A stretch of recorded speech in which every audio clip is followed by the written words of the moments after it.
இப்பவே உட்கார்ந்தா எந்திரிக்க முடியல, எழுந்தா உட்கார முடியலன்னு சின்ன வயசுலயே கை, கால் வலி, முட்டி வலி, முதுகு வலின்னு சொல்றாங்களா? அப்ப கண்டிப்பா வாரத்துக்கு 2 முறை இந்த கருப்பு உளுந்தங்களி செஞ்சு குடுங்க. இதுல அவ்ளோ சத்துக்கள் இருக்கு. வாங்க எப்படி செய்றதுன்னு பார்ப்போம். நான் ஏற்கனவே கருப்பு உளுந்த நல்லா கழுவி வறுத்து அதோட ஏலக்காய் சுக்கு சேர்த்து அரைச்சு வச்சிருக்கேன். இப்ப ரெடி பண்ண மாவுல இருந்து ஒரு 3/4 கப் கிட்ட மாவு எடுத்துக்கலாம். இதுக்கு நான் 1/2 கப் வெல்லம் எடுத்துக்கிறேன். வெல்லத்தை முதல்ல கொஞ்சம் தண்ணி சேர்த்து கரைச்சி நல்லா வடிகட்டி எடுத்துக்கலாம். அடுப்பு ஆன் பண்றதுக்கு முன்னாடி கரைச்சி வச்ச 1 கப் வெல்லம், அது கூட எக்ஸ்ட்ரா நான் 2 கப் தண்ணி சேர்த்துக்கிறேன். அடுத்து நம்ம எடுத்து வச்சிருக்க 3/4 கப் கிட்ட கருப்பு உளுந்த மாவை சேர்த்துட்டு கட்டி இல்லாம நல்லா கிளறி விட்டுக்கோங்க. இது எல்லாமே அடுப்பு ஆன் பண்றதுக்கு முன்னாடி செய்யணும். கட்டி எதுவும் இல்லாம நல்லா கரைச்சதுக்கு அப்புறம் அடுப்பு ஆன் பண்ணி லோ ஃப்ளேம்ல வச்சு கைவிடாம தொடர்ந்து கிளறிட்டே இருக்கணும். மாவு நல்லா வெந்து கொஞ்சம் கொஞ்சமா கெட்டியாக ஆரம்பிக்கும்.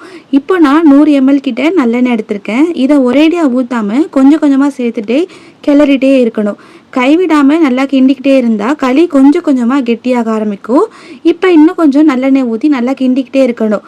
களி நல்லா திரண்டு வர ஆரம்பிச்சிருச்சு. இப்போ பாருங்க, களி நல்லா திரண்டு வர ஆரம்பிச்சிச்சு. சைடில் பாருங்க, எண்ணெய் கொஞ்சம் கொஞ்சமாக பிரிய ஆரம்பிச்சிருக்கு இல்லையா?